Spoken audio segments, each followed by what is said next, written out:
We have Houston Stressans and Nico Elite Takes here. We're going to discuss Texans joint practice with the Raiders. Definitely a good day for the Texans. I think we all would agree on that. Texans were definitely the better football team today, but plenty to get into and good stuff from the offense. And Nico will touch on the defense because we didn't get to watch the defense. So Nico will get to that. But how are y'all feeling today?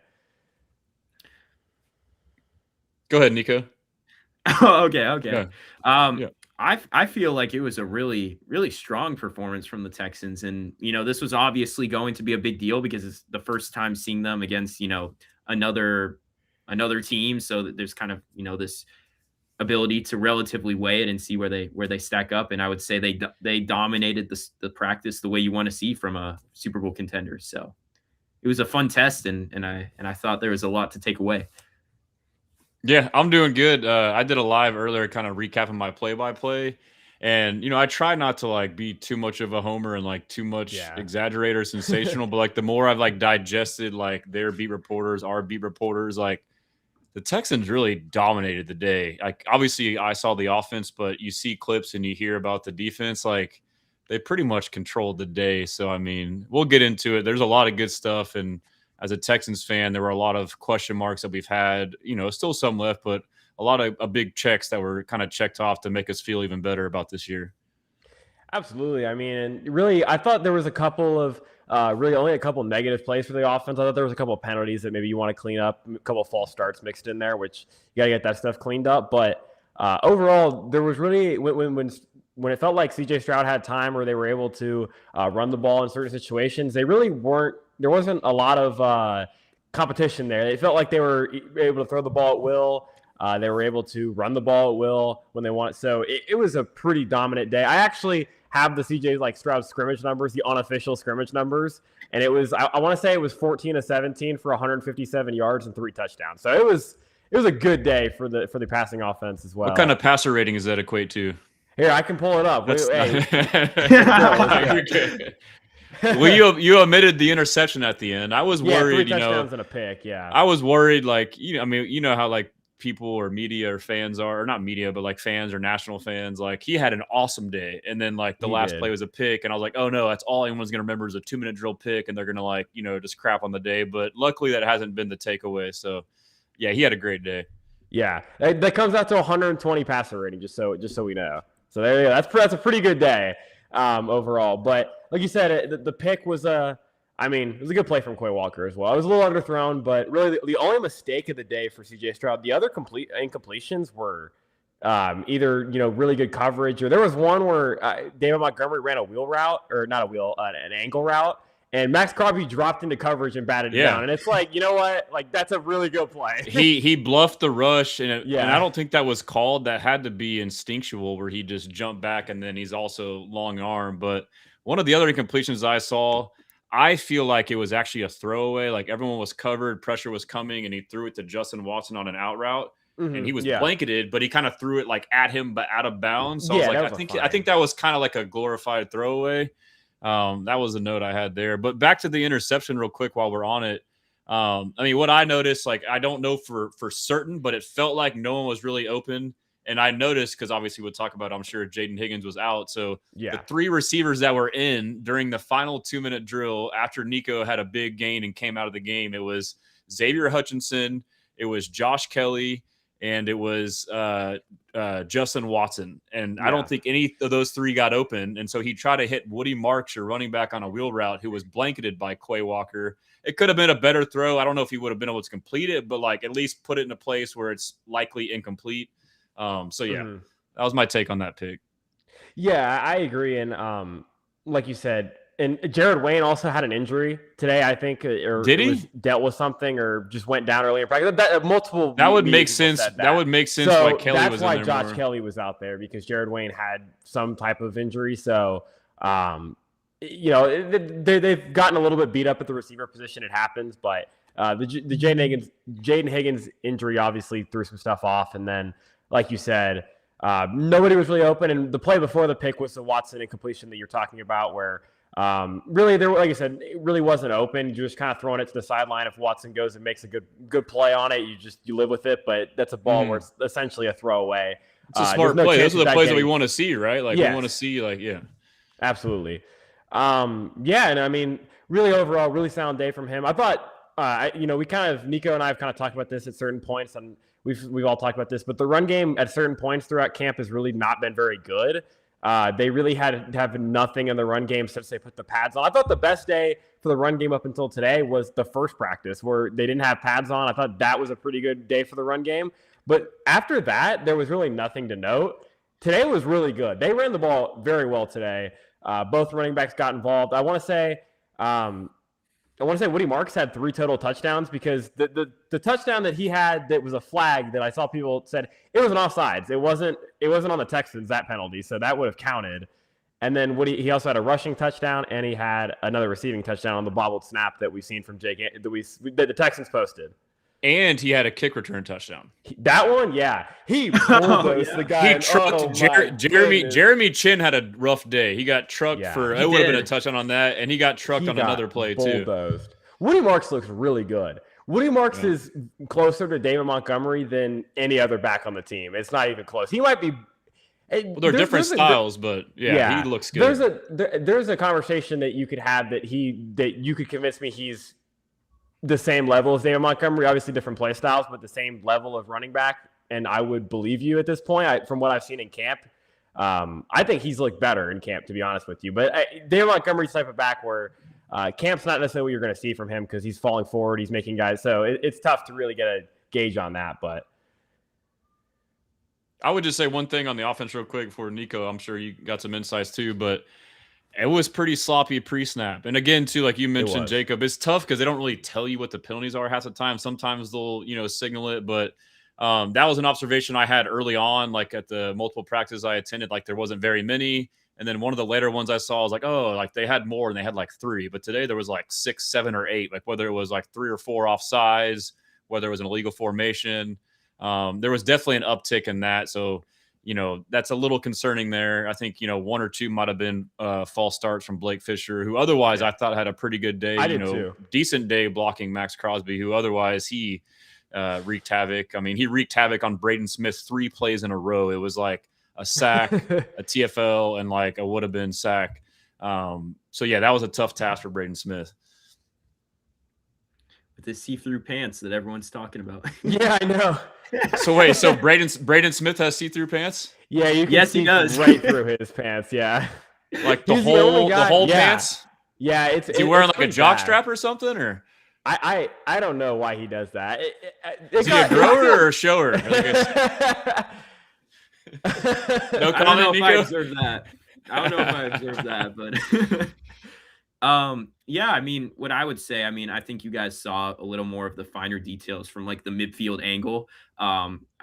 What I would say was my biggest observation to add is I thought Nick Caley was mixing it up a lot in the passing game. And I know Stressan has talked about how he likes when they go with the spread looks for CJ. And I think they started off with some of those spread looks early on. And that was when he found Woody out wide at times. And I thought he did a good job, using those dig routes later in practice. I thought there were a bunch of plays where, it was either Higgins or Nico just, getting open looks against zone coverage on those dig routes. And CJ was on the money over the middle of the field consistently. He was seeing it really well. So I like to see them mixing it up through the air.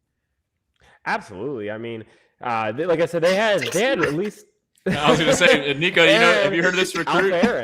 I was wondering what y'all were laughing at, and then I figured it was a chat. Alpha Aaron, let's go. Okay, but Myaz Dixon.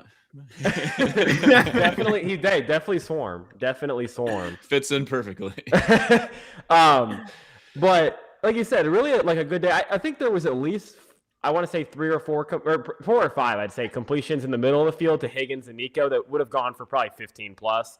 The best one was the one to start the 2-minute drill that we touched on. Ooh, that was Nico so pretty, dude. Nico might have taken that one. Nico always seems to get tackled the very last player on the field. He seems to not be able to ever break the last tackle. But it was a really good throw, beautiful. Really good timing. And Nico did a really good job after the catch of just getting wide, where like he outran the safety to the outside. He got like 20, 30 yards of rack. Yeah, and in this situation where you're running a 2-minute drill, he got out of bounds too, which is huge. And is able to save you to, obviously you don't have to use I think they had one timeout in situation, so not having to use a timeout or having to rush to the line was huge there. So Nico did a really good job. Nico had a really good day overall. I mean, it was probably Nico's best day, I'd say. I think it was the most involved day he's had. Caught a lot of deep curls, a couple slants, a couple deep crossers, in breakers. One observation I had, and it's kind of been an observation through camp and through the spring, and I guess we saw a little bit more last year and it went away, but CJ Stroud stepping up into the pocket.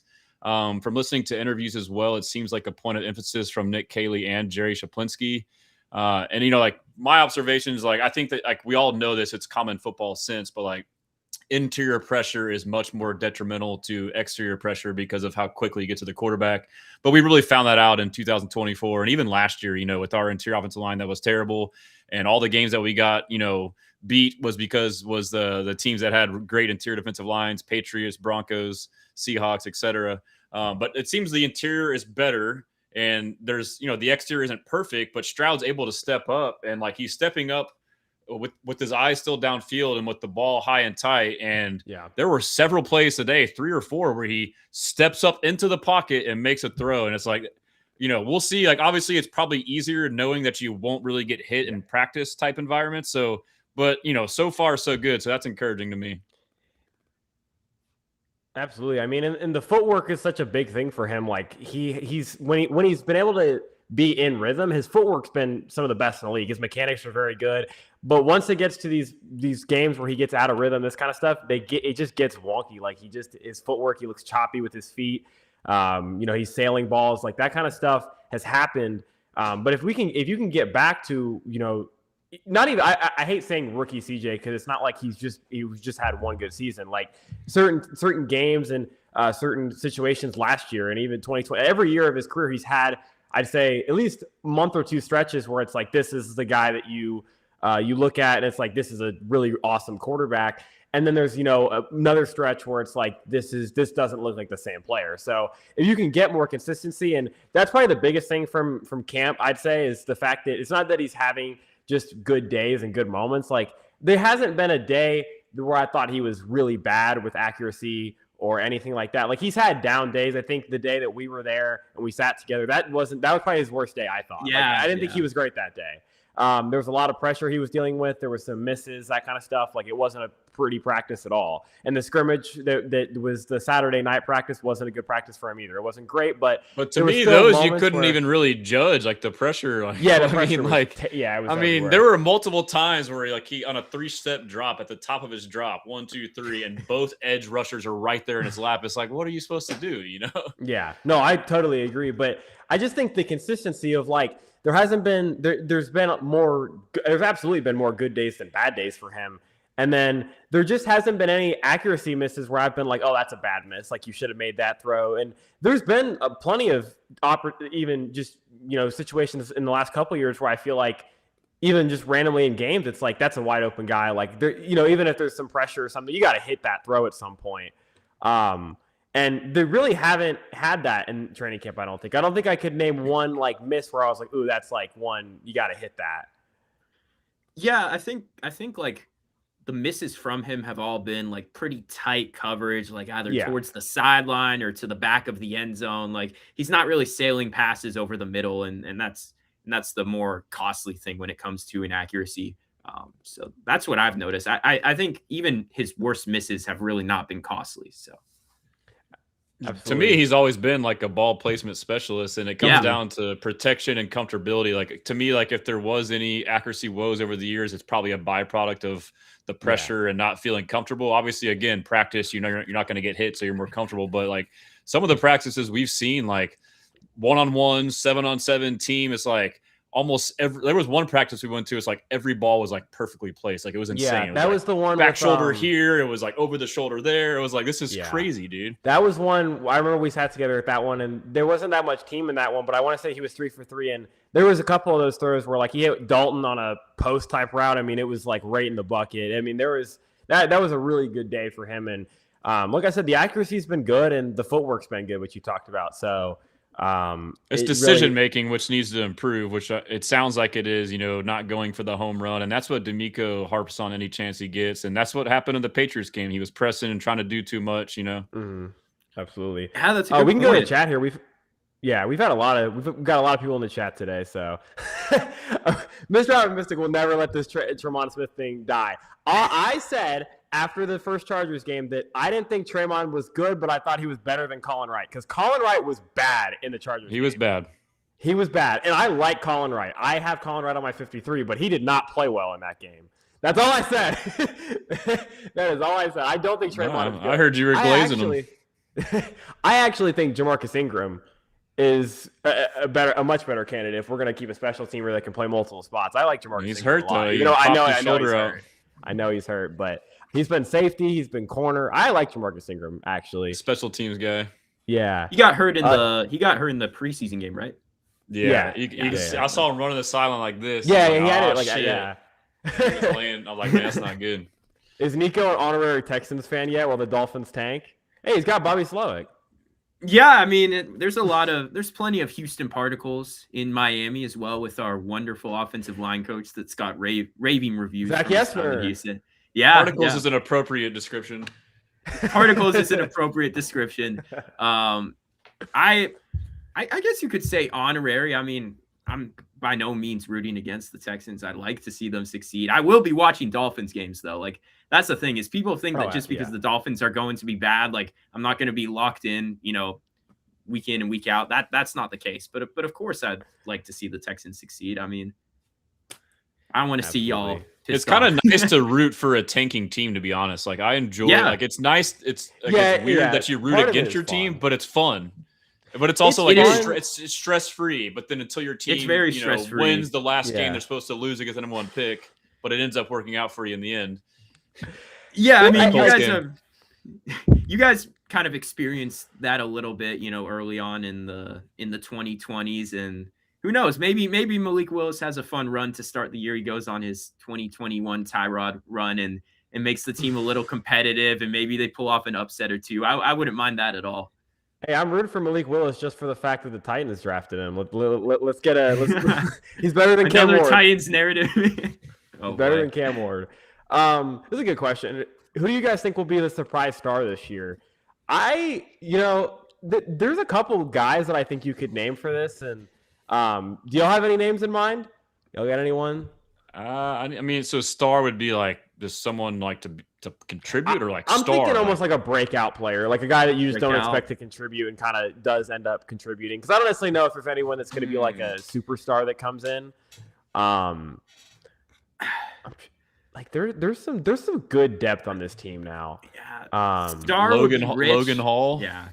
Yeah, Logan Hall's a good one. Logan Hall's had a good camp too. Like when he's been out there, Logan Hall's a good player. Like I don't have very many questions about him. Reed Blankenship. Yeah. I'm thinking like I was almost like if one of the corners, God forbid, goes down, I think Jalen Smith would play really well. And I think that surprised a lot of people. I think he'd come in and play better than people would expect for your third corner. Wade Woodaz is another guy I would say too. If when in 4-3 situations, he's got to get it figured out mentally. Mr. Optimistic, I think that's probably the best one. Klein, which I don't know if that's I mean that should be a surprise. Like he's still young and learning, but his upside is like that ain't insane, surprising bro. me. Marlon Klein FC is here. It's not surprising me.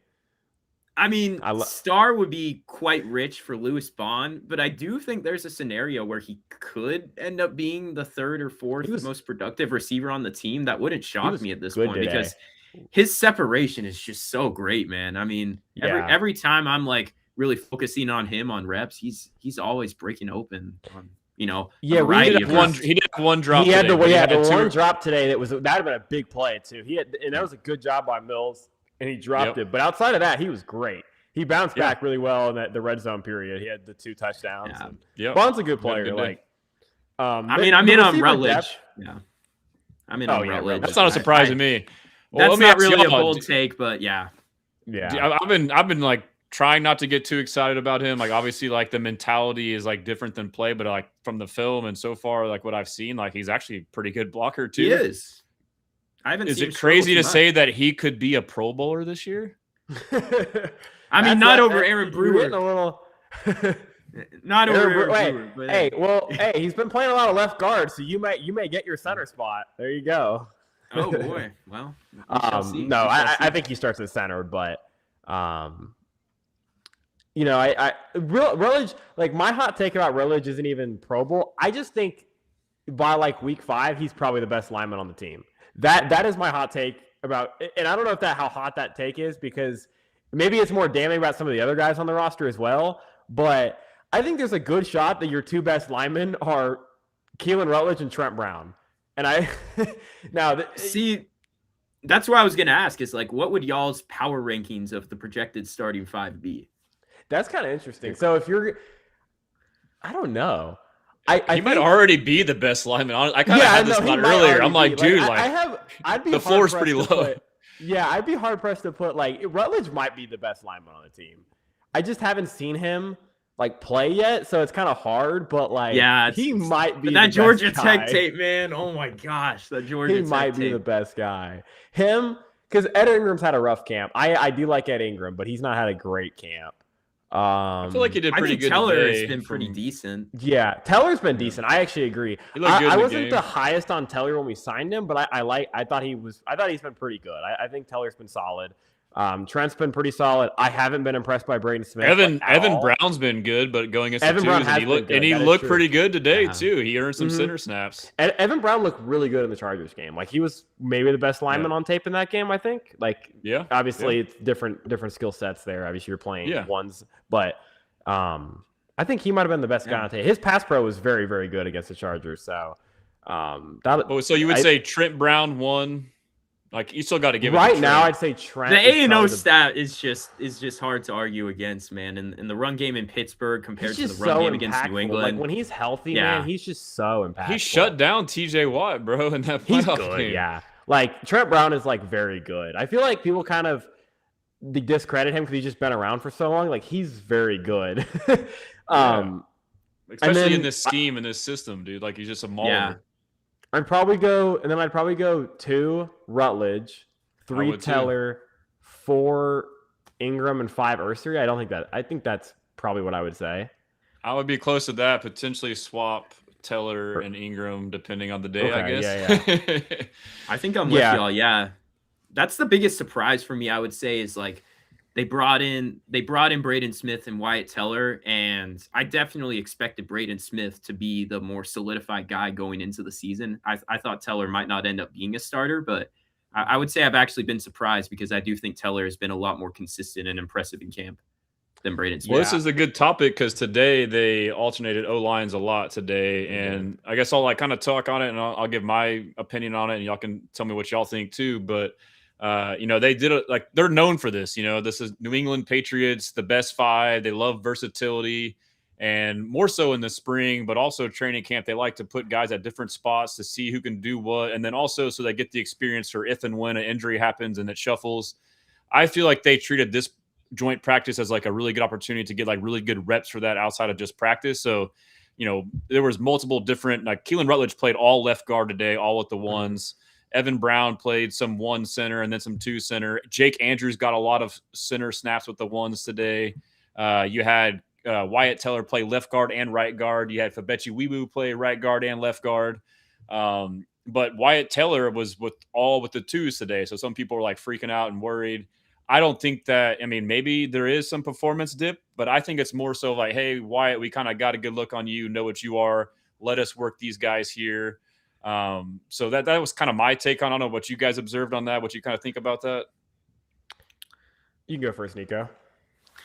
I would not. I'm not sure I have a great read on that because you might think like going up against another team like that is a big evaluation. This is a big evaluation moment for the offensive line. So I guess it is a little surprising that Teller is out. I'm not exactly sure how to rationalize that. I'm not exactly sure. Yeah, I wouldn't completely discredit the idea of like Keelan Rutledge because I do think there is a chance that Keelan Rutledge is a good enough, or like there's a gap between him at guard and him at center still to where like you could make up for the gap that of Evan Brown's probably not as good of a player as Wyatt Teller, but if your rookie guard is this good of a guard, then just play him at guard. Like I don't think that is that crazy. I do think Rutledge is probably the week 1 starter at center if I had to guess, but I can guarantee you he's starting somewhere. He's not going to not start. So he's playing somewhere. I still think you're probably going to see the guys. I would agree with Stressan here. Like, I think it's more of trying to evaluate the back end guys and seeing who's going to make your team and who you want to trade. I really do think, like, I know people hate Jake Andrews, but I honestly think that I think he's going to get. No, I think he gets dealt. I think he's gone. Oh, really? Is he trade worthy? I think a team like the Chargers have their centers hurt. Like, I think a team would give up a late pick for Jake Andrews just because, like, his tape wasn't terrible. Like, it wasn't like he's really a service. Well, an experience, regardless of what it is like, is valuable. Like, he was a starting center all last year for a playoff team, although it was a terrible offensive line. But yeah, I mean, I think with Andrews, like, and I do agree with you to an extent. I know you've talked about, like, he can play guard. I do agree. I think he could play guard. But until I see him play guard, it's tough for me to evaluate him at guard because I'm surprised they haven't done it. They just haven't given him a chance to play guard. So to me, that hurts him because if they're not going to even give him a chance at guard, that and Evan Brown has, like, been clearly the better player to me. It's kind of hard to justify Evan Brown is keeping him as of now because I think they're going to keep 9. If they keep 10, then you look at him or Jarrett Patterson, and then it. Well, speaking of Patterson, was he not at practice today? I didn't see him today. I think he was there. I just don't think he got many reps because they didn't. Well, I'm trying to follow media policy here, so I'm not gonna not specify too. But they didn't go past, like, whenever, like, the third quarterback would come in, they didn't switch offensive lines. So it was always like the first and second string. Yeah. So it wasn't like they really ever got the chance for Patterson, but he never got in. I didn't see. I only saw, like you said, Teller, Fabechi were, like, mixing up their guard spots, and then the centers, you had Andrews and I think it was just Andrews and Brown today at center. Well, that can again fall in line with the logic of, like, they want to get looks at, like, so, like, I think a big part of it too is, like, Patterson, although he is having a better camp, like, you still want to get looks at guys that you haven't seen as much just because you kind of know what that person is to an extent. But yeah, so D'Amico said today when he talked about Evan Brown, like, he was glowing about it. You can kind of tell, like, when he talked about certain guys, he's kind of like, but, like, certain guys will light up. He mentioned the versatility, but he said you only suit up 8 for the game, but I'm pretty sure you still can keep 1 or 2 more, and then only so many are active. I want to say they kept 9 last year, right? I think that's what because they didn't say it this offseason, but last year I remember, like, Casario and D'Amico were, like, preaching, you got to find your 9, you got to find your 9, like, that kind of thing. So they'll keep more. They'll keep 9 or 10. I think probably 9 is probably the sweet spot because I think if Evan Brown is the 9th guy, then you have Fabechi and Evan Brown who can play pretty much all these spots, and then if Rutledge is your starting center, then if one of the guards gets hurt, you move. Either you can keep Rutledge at center and move Brown to guard, or then you put Brown at center and move Rutledge to guard. So and I think they're just getting different looks. I mean, Blake Fisher was at right tackle a lot today. I can tell you Blake Fisher's not starting at right tackle, even though Blake Fisher's had a pretty good camp. He's not starting at right tackle. And then Trent Brown's played a decent amount of left tackle. So I think you're just getting looks at different things. If and you're being prepared. Exactly.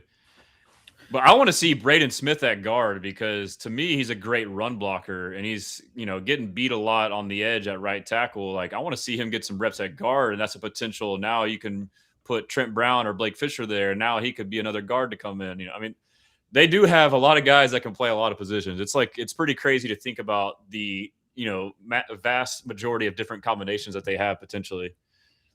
Absolutely. This was a good question from chat. So we had ranked the joint practices performance from last 3 years, including today. So I will say, I don't remember the Rams one. I know that was like 2024. I don't remember much of that one, but I could tell you right now that me and Nico watched the Panthers one last year. The Texans were overwhelmingly better today than they were last year against the Panthers.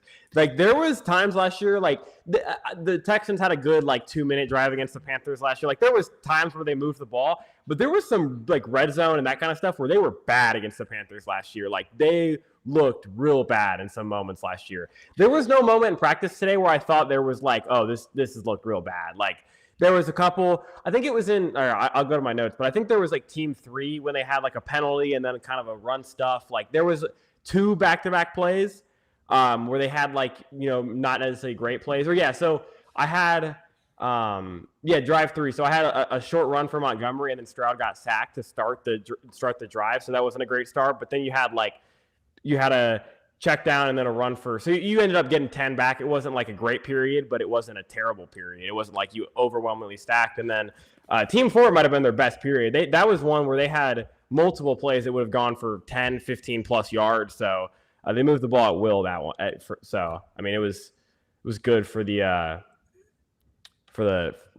team period. Yeah, I would say compared to last year, the passing game at least it's night and day. I mean, last year I remember like my main observation was that the Panthers were holding up in coverage forever. I mean, it's obviously tougher because that's J.C. Horn and Mike Jackson compared to Vegas's cornerback room, which I don't think is nearly as good. And I also think Vegas has a much better pass rusher than Carolina had. I noticed Carolina wasn't really getting home. Vegas got home at times today, but Vegas is letting receivers get a lot more open. I just feel like you should come out of today a lot more confident about, the receiver play, I would say than last year. That's my biggest thing, because we didn't really get to see from our spot, how the defense was doing against Bryce Young and the Panthers. But yeah, no, passing game night and day. Absolutely. Yeah. So my memory, I don't really remember the Rams, but I was there at the Panthers 1-2 and kind of the same thoughts. There was, I think they had won that day, but not nearly as overwhelmingly as this one. And receivers were open, but to me, the big thing, I mean, they kind of dominated. Like the pass pro really was, it was pretty solid, especially on the interior. It was really just Max Crosby beating whoever he was over pretty much the entire time, except Blake Fisher a handful of times. But to me, the big thing is the running game. Like a lot of fans were concerned about the running game. Like we mentioned, there was a couple days early. I feel like they had a couple days later where they kind of bounced back. But again, it's like you're going against Texans defense. How much of this is like you going against a really good defense? And they were running at will. They had 3 or 4 explosive runs and like on average getting 5 to 6 yards per carry probably. The blocking was great. So like if this were a game, like Nico, you can go into in a minute with the defense, but from what I heard in the reports over there, a lot of turnovers, they couldn't run the ball. Defense was suffocating. Offense, they could have just ran the ball the entire game if that was a game and just like destroyed them is like my takeaway.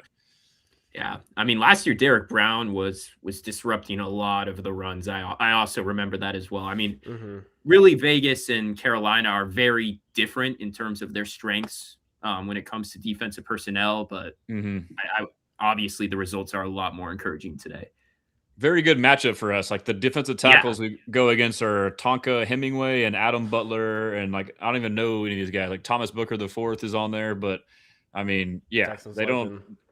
they didn't have, and that was, we'll see. So like, again, I'm like excited, but I'm trying to take with a grain of salt, like how much of that is actually the Texans running game being improved? How much of that is an inferior interior defensive line? One thing I will say about the Raiders, and I think maybe because they just weren't good, people kind of think that their defense was bad. Their defense last year wasn't a bad they were not a bad defense. Like, no, they were good. I have the numbers pulled up because I was kind of looking at this last night. So if you put a 10% garbage time filter, which they kind of need because they run a lot of garbage time with how bad their offense was, they were 12th in EPA per play for defenses last year with a 10%. Patrick Graham was a great defensive coordinator. Patrick Graham, yeah. So it's definitely different now. Like they have different DCs, so I get it's not this 1-for-1 comparison, but it's not like this defense was terrible or anything like that. And then you look at rush EPA, they were 17th. They were 12th in rush success rate. So like they were not a bad run defense. They were not a bad defense overall. So it's not like you're beating up on, the Cowboys defense from a year ago or, before Quinn Williams. They're not beating up on a really terrible defense. It's not like it's not like they're a great defense, but they're not bad either. It's basically the same personnel. Sorry. It's if anything has changed, it's that they've upgraded in some spots. I mean, they made moves to bring in linebackers. They drafted Stukes and Jermod McCoy, who I both think are pretty good players. I actually don't. Was Stukes out there today? I wouldn't expect y'all to know that. I think so. I think he was interviewed. I saw Sam Warren. Shout out Sam Warren, former Texans guy, but I think he said that he was out there. So I didn't notice him. There was a couple nice plays from some of the younger guys for the Raiders. I thought Hemingway had a tackle for loss at one point.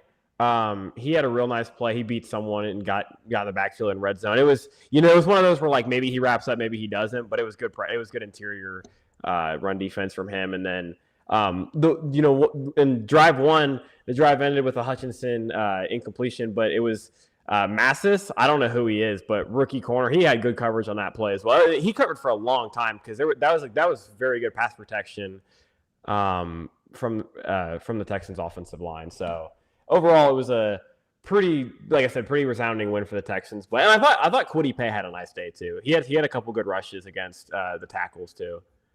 I'm looking at it now. They're, starting roster last year: Thomas Booker, defensive tackle; Adam Butler, defensive tackle; Jonah Lalu, defensive tackle. So it's roughly the same. You mentioned, if anything, the defense is better, upgraded in some spots, Nico. And I'm looking at the box score from last year. The Texans offense, they won 23-21. That was a good game. And, they had 187 yards passing, 270 yards total, and only 83 total rushing. So I guess that means it is more real than not. I mean, last year they struggled against a similar defense, but lesser.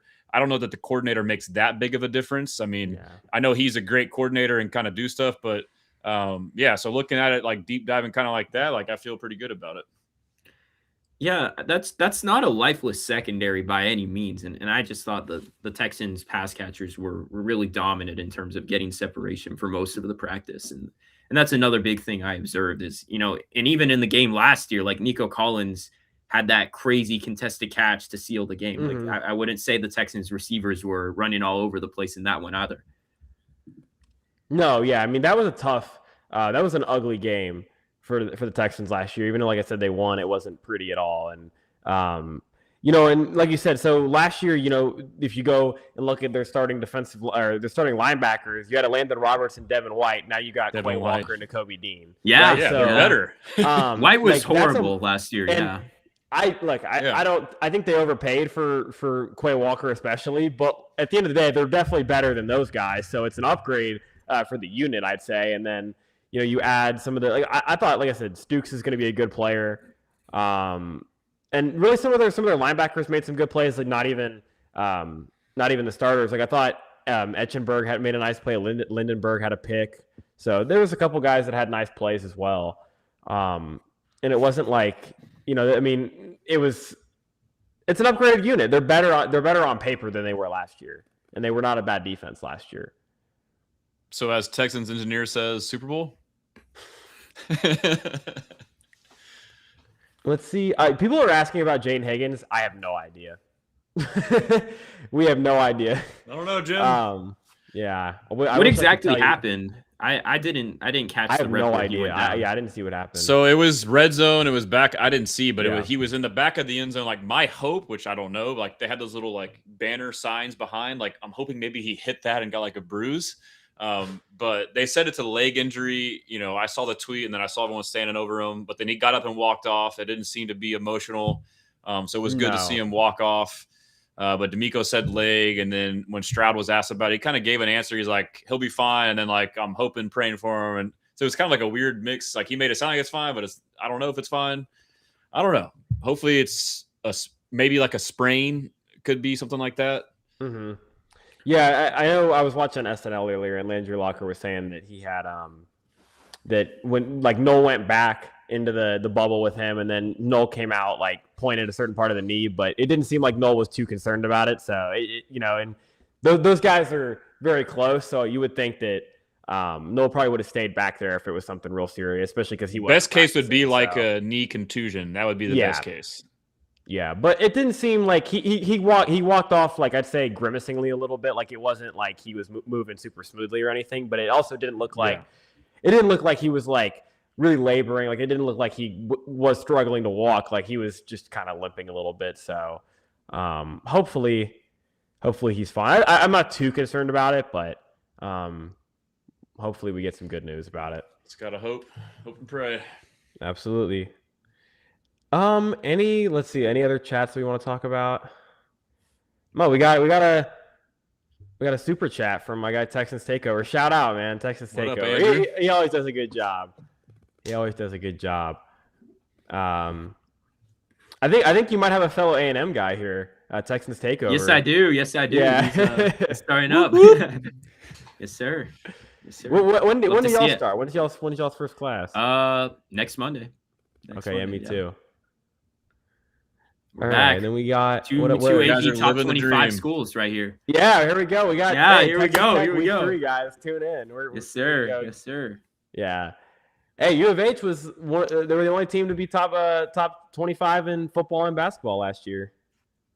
Or one of like 2, I think. Melvin Sampson, they're the Willie standard, Fritz. man. Yeah. This is the standard. Willie Fritz is that guy, man. I love Willie Fritz. Y'all better watch out. What else do we have in here? Shout out AD. Shout out Brandon, engineer. Yep. Yes, sir, AD. Someone asked did Ed Ingram look good today. I mean, it's tough for me. I thought the interior was good. Like, I thought the interior was real good. I didn't see anything bad. The run game, especially. Yeah, they did a good job. I think it's hard for Ed Ingram. Like, it's hard to evaluate him for me because I feel like if you put Ed Ingram in 3rd and 10 situations consistently, it's not going to look pretty. Like, he's never been a good pass protector. So it's just the way he's going to thrive is hopefully being a good run blocker. Like, he's never going to be if you're expecting Ed Ingram to take a magical leap in the pass protection game, I have bad news for you. It's not happening. Hopefully he gets a little bit better, right? But he's never going to be this like awesome pass protecting guard. They brought him back knowing that. They brought him back with the hope that he would change their run game. And when they're running like they did today, I think you see kind of what you hope from him. I got an observation. Like I've noticed, just like on the Texans posting stuff or even from like practices we've gone to, but like it seems like Keelan Rutledge is always looking for work. And on a lot of these clips, like he may be pulling or it may just be him. Before, like, if a guy didn't have his guy, then they would just quit and be like, I'm chilling. But, like, Keelan Rutledge's like, all right, you got your guys. Okay, you're good. Like, he goes and finds work. And, like, I feel like there's been times that he's saved the pressure by doing that extra bit of effort. So, like, to me, that's awesome to see. Well, like you said today, he had a nice block as a puller where I thought it was a Montgomery run, I think, and he pulled and had a really nice seal on Max Crosby. Which allowed it wasn't like a huge Montgomery run, but it's probably 5 or 6 or something like that. Where, like I think in that situation, like compared to some of the guards that we've had in the past, it's not even like I'm saying the guards are going to be great, but the fact that you have 2 guards that can get out in space and pull, really including Wyatt Teller. I don't know how we got 3 athletic Wyatt Teller is. 3. He's known for pulling, bro. I know he's like. Yeah, even though he's older, I still think Wyatt Teller can pull. Really, like having to watch Shaq Mason and these guys try to pull across the line was just so pitiful to watch. That now, and good guards pull, right? Like if you want to be a good guard, you got to be able to pull block someone. And so seeing Rutledge do that was awesome today. I thought it was something that stuck out to me because I always have a hard time giving like big takeaways from offensive line play when the fans view. It's just not a great view for offensive line play. It's hard to like watch everything and focus in on everything at the same time. But that was something that stuck out to me because it was going the way of the run and he did a nice job. It wasn't like he absolutely pancaked Max Crosby. He just moved him. And that's all you need is that's all. Yeah, exactly. And I've been like talking about this, and like I guess I haven't mentioned it much lately, but like you said, like to me, Wyatt Teller is a good puller. Like maybe it's a little regress from his age, but Keelan Rutledge is a good puller. Like these guys out on the move on the run are looking for blood. Ed Ingram is pretty good too. Like he had one in the Chargers game where he kind of didn't, seal it perfectly. Yeah. But point being is like I think and hope and suspect that Nick Caley will run more counter and power where you can have pulling, centers and guards, and we're running more pin and pulls. I saw that in the game where basically it's an O pull where the guard will pull to the same side and then the receiver or tight end will crack down. I saw that on tape. So I think that's going to open up the run game. And instead of just spamming, like last year, most of the run game was duo and inside zone. So I think now we can add some more variety and have some power and counter and pin and pull. So like when I think about that, I think about the Bucks game when I watched the all 22, like them against us. They were pulling left and right, and obviously it could be scheme dependent on like which team you're playing. Which our defense, our D line is very aggressive uphill, so you kind of take advantage of those guys. But we were kind of getting worked with that variety of run game, so I'm excited to have more variety in the run game. Absolutely. Yeah, Sarah was asking about Fabechi Wiwu. I haven't seen much from Fabechi, which is probably a good thing overall. Like, I think, like Fabechi, I'm not saying he's not going to develop as a player. I kind of just think I know what Fabechi Wiwu is. Like, he's going to be a guard that is going to be a pretty good pass protector that doesn't really run block all that well. Like, I don't think he gets much push in the run game, maybe, and hopefully that develops. But as of now, if you had to play Fabechi, it's probably similar to Jarrett Patterson, if you want to know the truth. Like, that's probably – I don't think there's that much difference in the play style there. I think they're both going to be guys that hold their own in pass pro and then just don't get much push. And really, like, the Chargers game kind of showed that. Like, in the 4th and 1, Fabechi gets absolutely blown up on a sneak, right? So it's like he just doesn't have much push in the run game. But that's okay. I mean, he's a rookie. I like him. I like his style. I think he's a mauler. I think it's early. I think today, again, it's hard to tell, but like kind of vaguely watching him, he seemed to do pretty well. And I think he did pretty solid overall in the game. I saw a question earlier. It's probably a good one to answer. Someone asked about Brett Rippon. I didn't see anything. He had like a screen he dropped a snap. A snap from Jake Andrews. That's a point there. So there was four or or five drop snap from Andrews. There was like 3 or 4 total like bad snaps, and they were all from Jake Andrews with like different quarterbacks. And they were all different. Yeah, they were all to 3 of the quarterbacks. Like, so there's one common denominator there, right? Yeah. Well, every quarterback had a bad snap from Jake Andrews. Yeah. And I see the Rippon one, I don't know, because the Rippon one, I think he got it to Rippon's hands and Rippon just dropped it. But the Stroud one was just at his foot. Like, I mean, like, I watched it. Like, the ball was just at his knee to foot. Like, it wasn't. But even like if the ball isn't like in the chest and if you snap it too early, that's still not a good snap. Yeah, like, for sure. So, I mean, there's Because when I saw the Rippon one, which was the first one, I was like, oh, Rippon probably doesn't know. Like, Rippon's new. That can happen, obviously. But then it started happening to other guys, and I'm like, well, maybe it is Jake Andrews. So, it wasn't. So maybe that Pittsburgh game wasn't just Stroud just being the worst quarterback in the world. Maybe there was some blame to be on the center as well. You know. Here we go. We got a punting question. I'm very excited about this. We got to answer a punting question. This is your thing. Yeah. The punting competition. I got to give Kai Kroger some credit because I was on here last time talking about how Kai Kroger was really bad.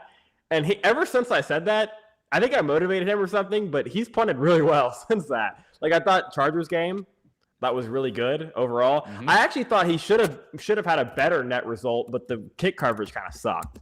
So the punt coverage just wasn't good in that game for the Texans. And then all the reports out of the scrimmages and stuff said that Kroger punted well. I only saw like 1 or 2 punts from Kroger today. He had one nice one though.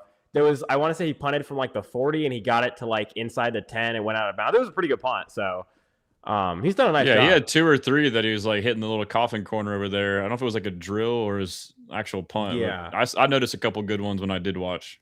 Yeah, he's been much, much better. Like, since they cut Stonehouse and moved on, he's been a lot better.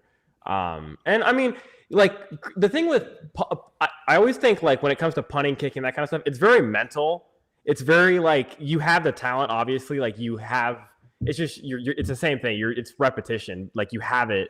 It's very mental. So, like, Kai Kroger has the talent. Like, I don't doubt that he can kick the football. He was one of the best punters in college. Why is he in the NFL? But he just wasn't very good at times last year. And I will say there was times when I watched the Saints watch their punt team and they weren't very good. So that's part of it as well.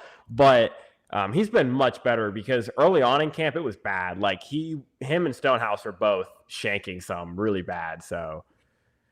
Yeah, I admittedly didn't really watch the punter battle early on. I watched the game. He did well. And then today a little bit, but you know, it was questionable, the approach, like not re-signing Tommy Townsend. I know people think that he was terrible, but like, I think it wasn't that bad. I think I think you knew what you were going to get. And that was like the floor for a veteran. But like my hunch when they traded for him, and I guess it kind of like turns out to be the case now potentially, is like, I feel like they found a guy they really liked and like, we're going to gamble on like high upside and bet on coaching, and it's a risk. And so far it seems to be paying off. So, I mean, you just got to kind of trust in Frank Ross right now, I guess. Yeah, I mean, oh wait, yeah, there we go, Optimus. He was complaining about my things being mirrored, so I fixed it. There we go. But yeah, I mean, I will. So like, I don't want to put names out there for media, but I will say when the punting battle was going on early, I texted a person in media and I was like, this doesn't look good, and he was like, they're effing terrible. So it was bad early on, and then. It's been much better though. Like I haven't had anything to complain about from Kroger because the reason that I was concerned about the punting thing is they're gonna need a good punter with how they want to play. Like they can't have bad punting when you're gonna want to be a team that wants to run the ball, dominate time of possession, and be a good defense. Like you have to be able to punt the ball well. And my main complaint with Townsend is it would even out. He'd have some awesome punts, but he would have some shanks. So like I just want. Even if you're not an amazing punter, just give me like, being middle of the pack consistently. Like that's all I really would need. It's kind of like the O-line. Yeah, exactly. Townsend was middle of the pack, but it was like middle of the pack because one game he punt like the best punter in the NFL, and the next game it's like, dude, you're punting like the Pittsburgh game. We had a great situation the first drive, the Steelers up into the 10, and he punts it 15 yards or whatever. It's like, dude, like that sucks. That's a bad situation. Like we should have just gone for it at that point. But if we did have a top 5 or top 10 punter with that defense, and you routinely put the other teams back inside the 10 or 15, like they would never I could count on my hand how many times teams drove the ball 80 yards down the field, much less 10 yards down the field in that defense. I will never understand why Cam Johnston was let go. I will never understand it. That is like the only move that they've made in the last like 3-4 years, like especially with Frank Ross on the special teams. I never understood it. Cam Johnston was amazing, and he had a big leg. He was consistent. It was like everything that you would want from a punter. He was it. I never understood it. I never got why that happened, but you know what? I'll leave it in the past. That and Noah Brown, it will forever piss me off. Noah Brown. Jay, Noah Brown was there today. I saw him. He just re-signed with somebody recently. Yeah, Raiders. He was there. Raiders. Oh, nice. Yeah. I saw him. Yeah, him and Fadakasu were there. Fadakasi. Oh, okay. They both are Raiders now, so it was good to see. Good to see my quarterback whisper. Yeah. Noah Brown. Yeah. Between Stroud and Jaden Daniels. Yeah. This is why you bring him in from Mendoza. Yeah. That's a great point. His year in Houston was incredible that season, man. Like he was just unbelievable that year. That Bucks catch and run, I think about it a lot. That whole underrated game, moment from the Stroud performance. Yeah. We should let Nico have the floor here and talk about defense. We've been kind of hogging them. Yeah. Go ahead and talk about your defense, Nico.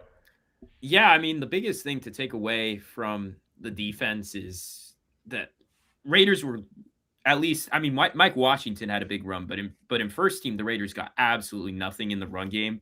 There was one play where Will Anderson set like a really mean edge on an outside zone run, and that was like probably the most exciting rep of the day. That got everyone pretty fired up.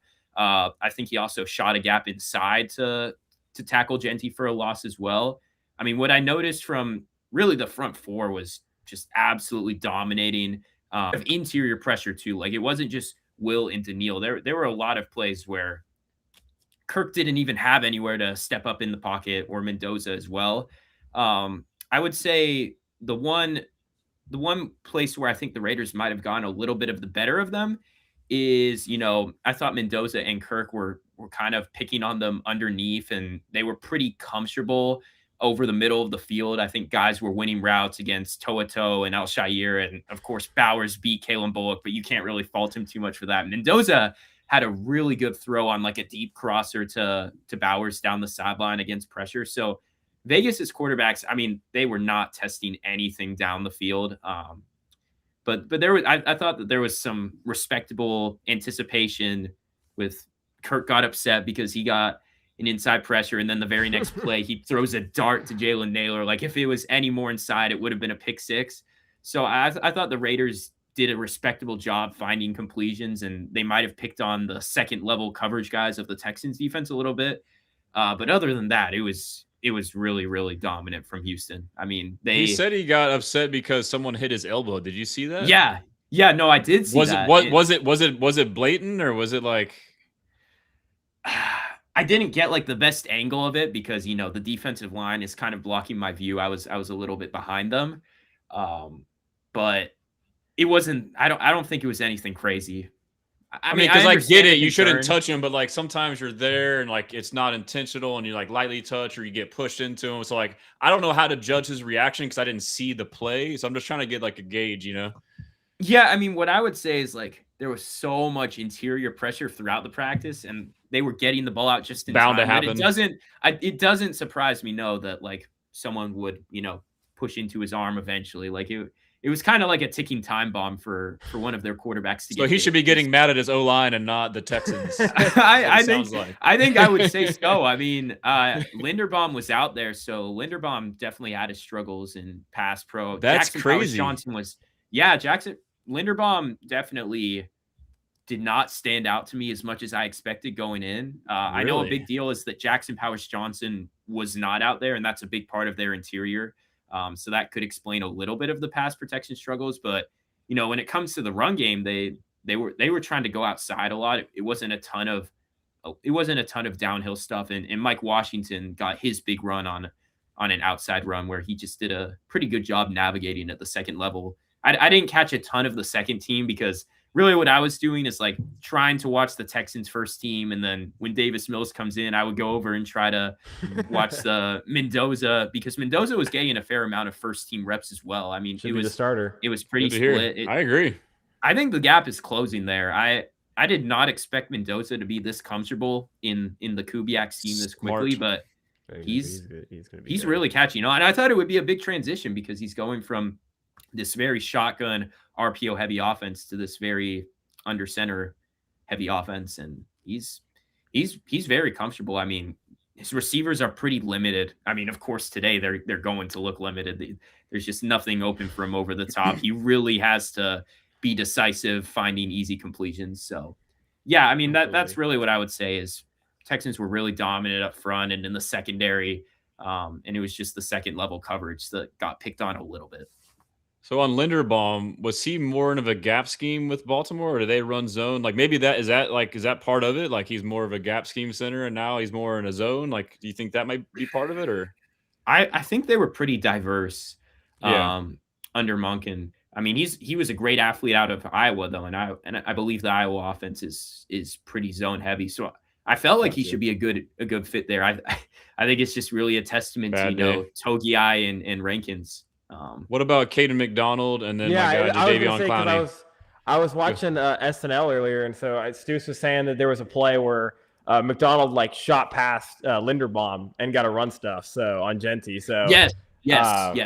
So like McDonald, like I said, Linderbaum had some trouble. I think they said like Logan Hall got him a couple times too, pass rushing. So it's like I said, it wasn't. Linderbaum had a down year last year. It wasn't.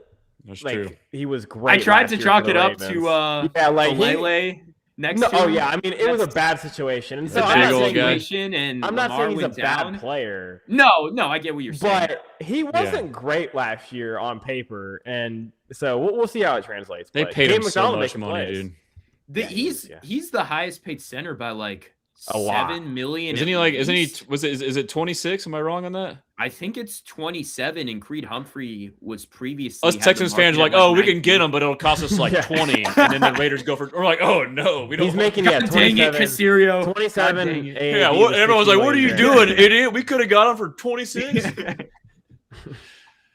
Like, no, we'll get Keelan in the first. We're good. But so obviously too, there was a Jalen Petrie pick six, a Kamari Lassiter pick six. Yes. So the Petrie one, I mean, I'm sure you guys have seen the video of it. It was just, I mean, Mendoza had really been working the flat so often that it doesn't surprise me that they were eventually able to jump one of them sitting in zone coverage. I mean, it was Genty coming over on a shallow cross, and I think Mendoza panicked a little bit. The tackles were collapsing, so that was a problem. I mean, I thought the interior pressure might have honestly been a bigger theme than exterior pressure, but that was one play where the exterior pressure led to a pick six. I mean, that's a pretty important. Really good. Yeah. So did you see Clowney flash at all or no? Not a ton, honestly. I would say it was one of the definitely quieter compared to, what we've seen him do against, Blake Fisher in second team and all of that in previous practices. I really thought the interior defensive line was what really stood out to me. I mean, Will Anderson Will had a bunch of wins. Like it was a really good day for him. But I would say like with Hunter and Clowney, it wasn't a super standout day for them. Yeah. And then the Lassiter interception was, I believe Kirk was trying to throw a dig against zone coverage and he just sailed it. And it just fell right into Lassiter's hands, and that was it for the practice. But yeah, no, that's what I talked about earlier with CJ, is like that's the type of costly inaccuracy that he's avoiding compared to, you know, low leverage misses along the sidelines. So that was one thing I noticed. That is, you know, Kirk wasn't really able to push it down the field much. Mendoza, I give him the edge there. So, but a lot of what you said too, like that's the Texans defense by design. They kind of limit and make you. They're like the bend but don't break. They force you to hit the underneath, and then they just tackle and hit the crap out of you. So like that, I mean, that checks out, you know.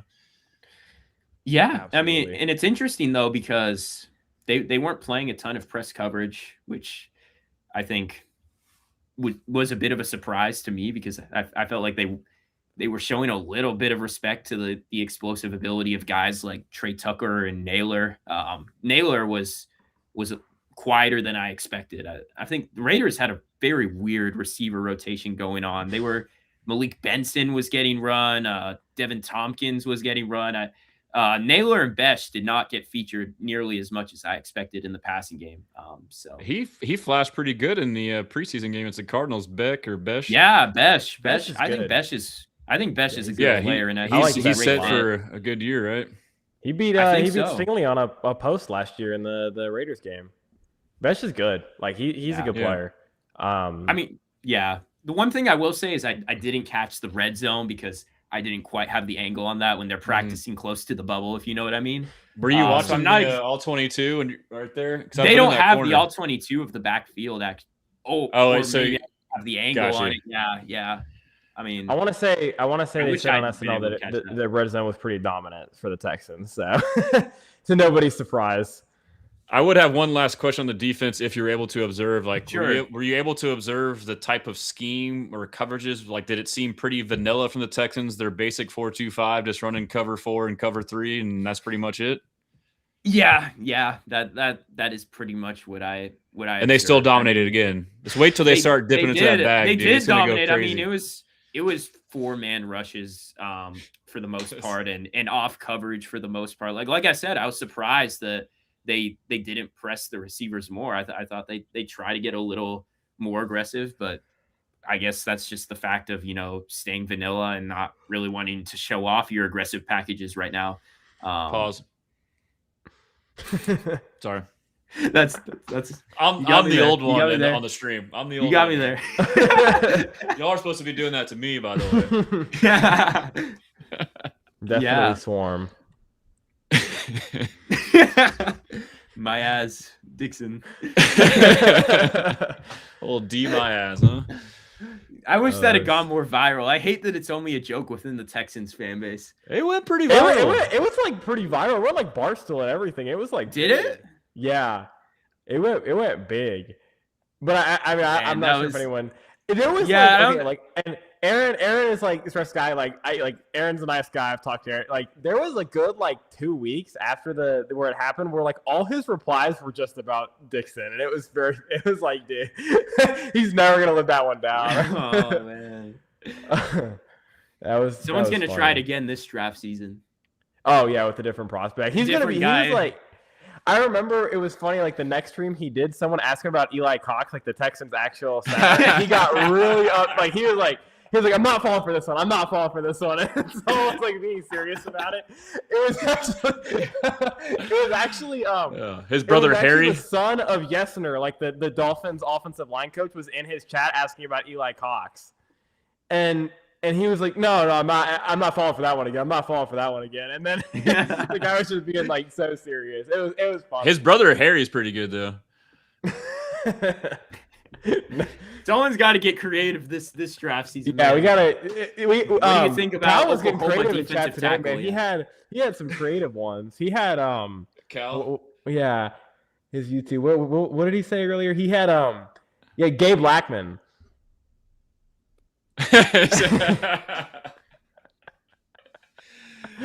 Nico's like, what? It took me a second to get it. Yeah, Cal's a good guy, man. Go check out Next to Graphics, man. Good guy. That's my guy. He's the GOAT. Oh yeah, I know who Cal is. Yeah. Yeah. He helped design my shirt right here. Oh yeah, it's fire. Love it. Love it. But I dusted out of the closet the other day. JD. Oh, that's special. I saw they're selling Clowney jerseys at the training camp store now. I saw that the other day. They should.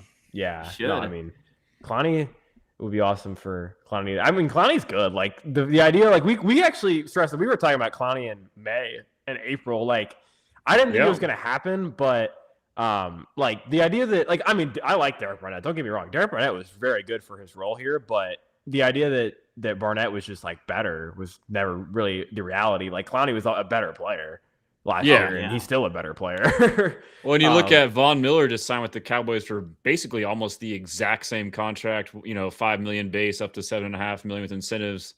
And to me, like, I was surprised to see Von Miller had 10 sacks last year, but I guess he was more of like a pass rush specialist. But Clowney is, you know, 3 to 4 years younger, and he's more of the complete player, like run game and pass rush. So I would take that all day. Yeah, Clowney. So we got Clowney on it. Yeah, the Von signing doesn't really move me for the reason as you outlined. Like, you know, he's getting old. Can't really set the edge, and he's going to be a pass rush defense, specialist. Yeah.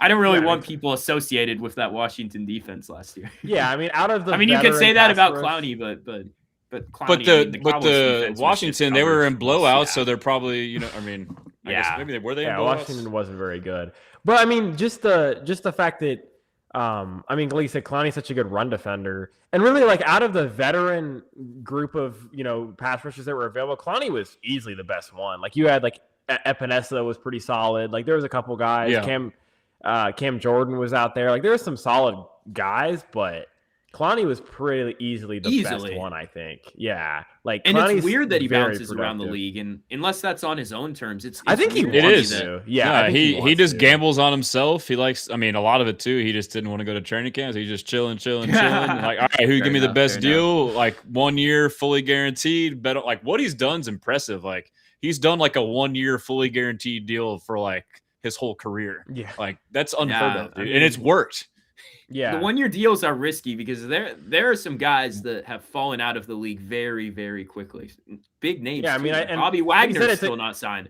Yeah, it's a credit to Clowney, the player, and I mean, like, the fact that he can bounce around the league and play for so many teams and be productive is skip training camp, show up, and figure it out. I mean, we talked about this at the practice the other day. Stress is like, there's not many guys that can come into the league and not participate at all in training camp and just show up week 1 and be productive. Like, he's probably one of the freakiest athletes in the NFL. Yeah, like the other guy we talked about that can do it is Tunsil. Like, there's very few guys that can just show up and be good. Like, you have to be a freak athlete to be like that. Like, Clowney is like that. Like I said, Tunsil, and I mean, just the fact, like, and obviously it's awesome he's here for training camp. Like, I think that, I mean, it can't hurt you. That's it. So yeah.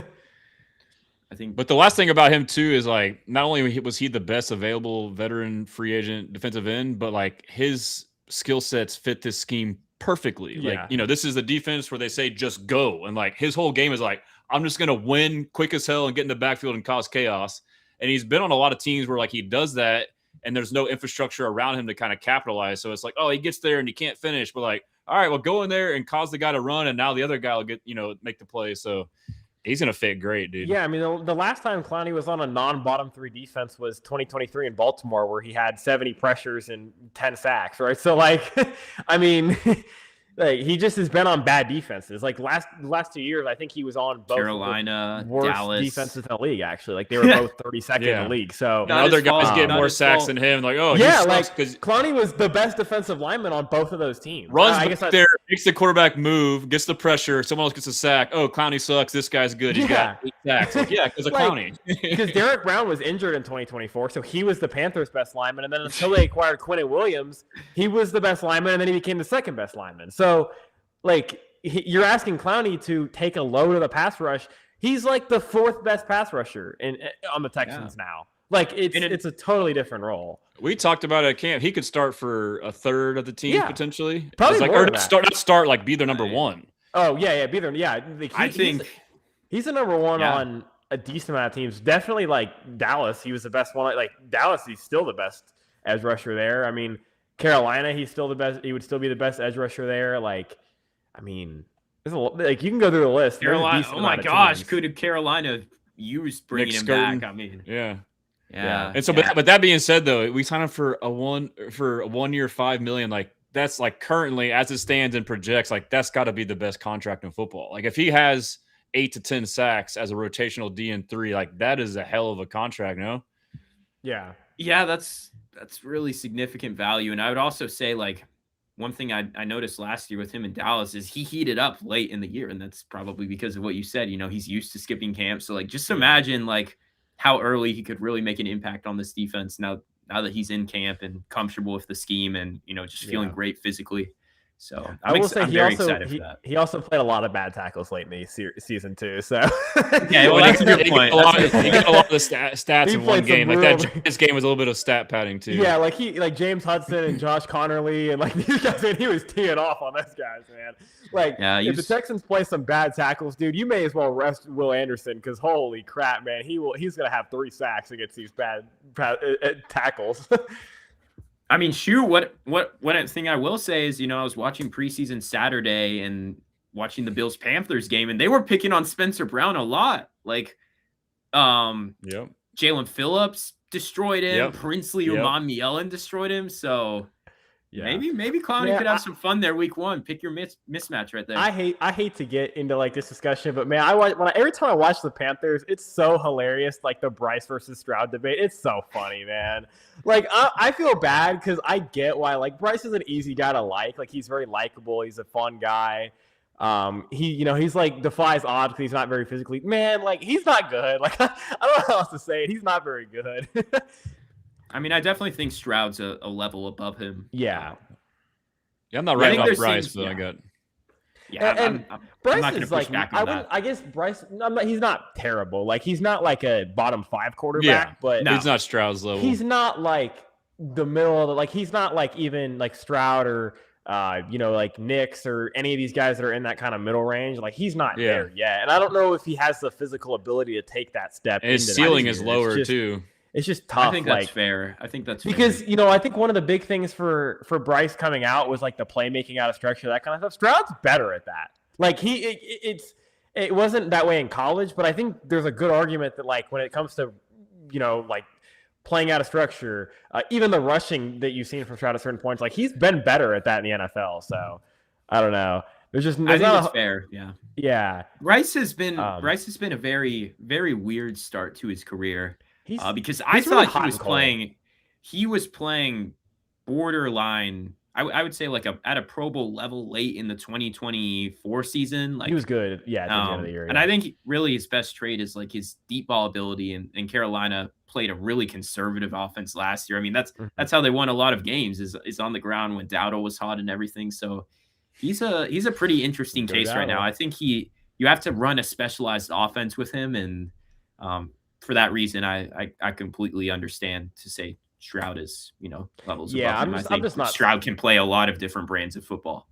Absolutely, yeah. I mean, I'm just not the highest on Bryce as a player, but and at the end of the day, like like middle of his career, he was benched for like half a season, right? Yeah, yeah. I mean, I think like I said, I don't think Bryce is terrible. You can win games with Bryce. Like he's not a terrible quarterback or anything, but it's just there's just a difference and when you watch Bryce, it almost just like looks difficult at certain times. Like it just doesn't look super easy. And some games it looks real easy, and then you go next week and it's like he just struggles to even complete easy get easy completions, right? Like there's certain games where we'll go into halftime with 30 yards, and it's like, man, like that's not good. Like you gotta like it's just. I mean, if you got Bryce Young versus the Atlanta Falcons every week, it's like, dude, this guy's an all pro, but. I mean, I don't know.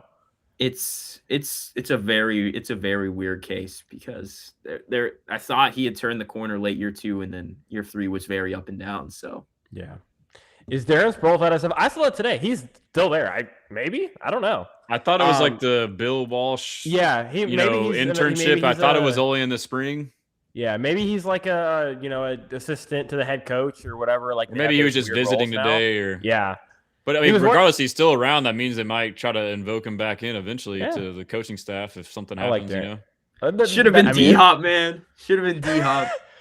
Georgia Tech. With George Godsey, man. He's joining a physical program. Yeah, he watched the Rutledge tape. He watched the Rutledge. He watched the Rutledge tape. He knows, and Haynes King. He knows Georgia Tech is Brett physical Key. under Brett Haynes Key. King. So he's that maybe he works his way up to Houston. Fun team to watch. Because James Nico, Lifford. you know this, man. Like when I watched Haynes King at Texas A&M, how he's in the NFL is beyond me. Like it's stunning. It is stunning. Crazy. Haynes King. Yeah. Yeah. It is crazy to go back and watch those A&M games and how he made the NFL because He's those A&M games were some of the worst tape I've ever seen in my life. It was so bad. And it's like Tannehill vibes, but obviously he's not as good as a passer. But like from the running style of it, I kind of get a little bit of Tannehill vibes. But Tannehill surprisingly turned into a pretty decent. Yeah, he was NFL pretty good. quarterback. Yeah, Tannehill was solid. It's just crazy because you watch like that A&M tape and even the Georgia Tech throwing tape. It's like, dude, this guy can't throw the football. Not very good. I mean, I think almost as surprising as him making it from A&M to the NFL is the fact that he made it to the NFL in one piece. I mean. I don't know if I've ever seen a more physically demanding offense on a quarterback than Georgia Tech last year. I mean, that was him and Rutledge, one of the craziest carry jobs I think I've ever seen offensively in college football. I mean, they had a top 10 run game. You got to give like his agent or whoever's managing him and Georgia Tech some credit because that could not have been a more perfect fit for player. Like Haynes King would have succeeded nowhere close to that anywhere else in college football, maybe except Iowa or something like that. Like it was ridiculous how good he fit there. Like that was the only place he would have ended up in the NFL. I don't think there's another school in the league he ends up playing NFL football. So credit to Haynes King, man. Yeah. Texas A&M is the quarterback whisperer now, man. They got I know. I mean, Connor Wegman. Hopefully, Marcel Reed's good. I don't have a lot of confidence, but they got guys that can run but can't throw. Yeah. I mean, Marcel is raw raw as a passer. He's raw, you know. Zach Calzada. What is Zach Calzada up to? Zach Calzada. He was at the Word.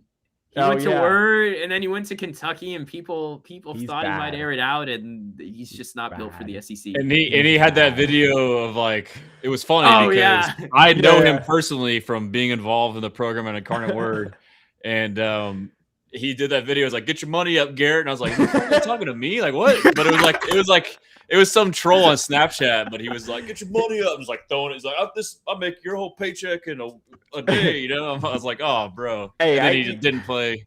You got to give Calzada credit because he's forever a good dude. Ingrained at A&M just because of the Alabama game. It doesn't matter what he does. Yeah. Well, he had a lot of shoulder issues. He just always had like a weird mechanic of like he has no touch at all throwing the football. It was all or nothing. He fires that thing. I remember, so this is like, we're just getting into story time here. We're just talking now. But I went to A&M versus Auburn the year that he started games, right? So like Bo Nix was the starter for Auburn, who, by the way, was terrible like at Auburn. He was terrible. Bo Nix is another very shocking. Yeah, it always shocks me when I see Screen him in the merchant. Bo Nix is not that good. But hey, that Bills tape though, moved me. He's not terrible. That kind of swayed my opinion. He's better than I give him credit for, but he's also like I was really low on him at one point. But I'm taking Stroud over him. I'll say that. Oh yeah, I'm taking Stroud over him pretty confidently. But I go to that game, and so like you know how like quarterbacks obviously like they throw there in their warm ups, right? But they're throwing to like coaches, and then they hand it to the player, and then they throw it back, right? Like that kind of thing. So like Calzada, it's like a 10-yard throw to this coach, dude. He is firing the football at the coach. Like the coach is like shaking his hand.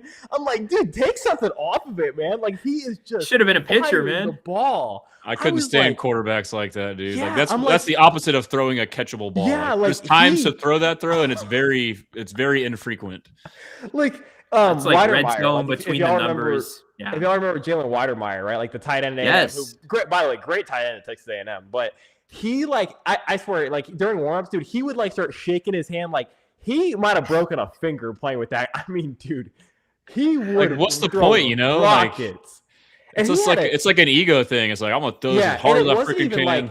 And it wasn't like because I think sometimes you see the guys that have bad arm strength try to throw the ball real hard to like almost like prove a point or like just like I have the arm strength to do it. Like Calzada had a really good arm. Like he could throw the ball like he could throw rockets. It's like, dude, just take something off of it, man. Like, you don't have to throw it that hard. I wonder if it's because like you grow up and it's like the cool thing to do is to always try to throw the hardest, and that's just how you learn. And then like, because you see that a lot. There's a lot of quarterbacks where it's just all or nothing. Yeah, you know? He couldn't take anything off the ball. There's a lot of guys like that. Because, I mean, I'm like watching and it's like, dude, I don't know how these guys are catching the football. He's just throwing like screen rockets. passes. Like you can't throw a screen you can't throw a screen like that, bro. Yeah. You got to put some touch on it, you know? No, I mean, or like it's bad too on the deep post. Like you got to put some air on it. You can't just throw line drives. Like it's got to be, otherwise it's got to be a perfect throw. Like your margin for error is a lot. Honestly, like when we talk about A&M quarterbacks, they might be the king of having quarterbacks with really bizarre mechanics because Calzada Kellen Mond, man. Kellen Mond had really weird mechanics. Mond was terrible. How the hell he was a 3rd round pick? I have no idea. Wigman has weird mechanics too. Like the way Wigman throws the ball like a baseball pitcher. And I don't know how, like, I can't explain it any better than that. He winds up like he's throwing a baseball. I kind of see it. And then Wigman's footwork has always been a little funky. Yeah, Wigman's a weird quarterback. Like he's pretty solid, but he does have weird mechanics. And then Haynes King's mechanics were some of the worst I've ever seen. Like it's gotten a little bit better, but dude, he was bad at A&M. And Marcel Reed's mechanics are actually pretty solid. I don't think his mechanics are too bad. Marcel is like, I don't know. Marcel I like Marcel can't read a defense. No, yeah. That's what I was gonna say. Marcel can't read a defense, Nico, right? I mean, I would say like that's a bigger problem than his ability to place the ball. I mean, yeah, I agree. I think he has very good moments of downfield ball placement. Yeah, I respect he's ambitious. Like he doesn't just want to run gimmick throws all the time. Like he tests the middle of the field as well. It's really just like a consistency thing, and it's weird for I think he's close. I think he's close. He felt close at some points last year, and then I watched towards the end of the year, and I'm like, oof. It looked. The Miami game was horrible, but like there were times like early in the season, especially like I'd say pre-South Carolina, like that was the cutoff because South Carolina the comeback was awesome, but before that he looked real good, and then it got to like later in the season, it was like boy, like Texas and Miami were like. Dude, this is too volatile. Like it can be really good, and it's weird because like you said with the deep ball, it was for him. It was either like, wow, that's an awesome throw, or it's like, dude, you were off by 15 yards. Like it was like all or nothing. Like he was putting it in a perfect spot, or like Casey Conception should have had 500 more yards. yes, that's something I definitely remember. So should Mario Craver. By the way, Mario Craver, 1st round pick next year. Craver is a special. He's kind of similar to KC in a lot of ways. People are really going to like how he separates and what he can do in the screen game. So I'm very interested to see the draft dialogue around him. Hopefully it doesn't just boil down to Marcel Reed sucks this year like it was with KC. Hopefully we don't have to say that. Wigman stares to the right side of the field. Yeah, I don't think Wigman's the greatest. Yeah, I will say U of H's offense is a little gimmicky. It's a little gimmicky at times. Like they do a lot of quarterback draw. They do a lot of screens. They do a lot of like. It's a little gimmicky. Y'all can't really run the ball that well. It's like just handing it off. They use them a lot in the run game. It has to be quarterback run game. Yeah, I think if U of H could be a little more consistent on the ground. Or what's his name? Makai Hughes, not that Makai Hughes or was the other guy. Makai Hughes. Big get, man. I'm excited. Yeah, I know. Yeah. Tulane. Yeah. Willie Fritz. Him and we got Hurst. So you got 2 Tulane guys. All right, we'll answer. You want to answer some chat questions here, and we can kind of go through and see what they. And then will starters play a series or a quarter? I don't know. Probably like 2 series. That's what they did last year, I think. Right? 2 I hope so. Yeah. I think that's what they did. I mean, was the Panthers game the second or first game of? It was second. Panthers game was the second. Yeah, and the starters did play in that one. I remember. It was like 2 series for them, so probably similar. Yeah, D'Amico said anyone who is healthy will play. That's kind of how they do it. First game they don't play. Second game they do. Third game will be all backups. But this has been a grueling week. I mean, the starters played a heavy practice. They had a game Thursday, Friday off. Saturday was intense. Sunday was intense. Monday walkthrough, and then now a joint practice. Now a day off, and now, a half of football. So it's been a grueling week for the ones here. Absolutely. We got my guy Jack. Thoughts on Keenan Allen to Indy? That was Stressan's guy, man. Keenan Allen. I was depressing. I was really pushing it to begin the year. Like, cause I thought it was a good fit, but then we got Lewis Bond, and I kind of shifted to, okay, like, let's see what he has. If he can develop, then I'm not quite as keen on it. I didn't mean to say that, Keen and Allen. But then, like, you start to see injuries. I'm like, okay, well now, like the Jalen Noel thing, like, is he going to come back? Like, D'Amico sounds like he doesn't like him. Like, so I'm like kind of worried a little bit. They're so weird about Noel when at the pressers. It's really bizarre. D'Amico just sounds like he hates him. He's like, yeah, he's a good punt returner. We'll see if we can find a role for him. I'm like, what? Find a role for him? Like, what?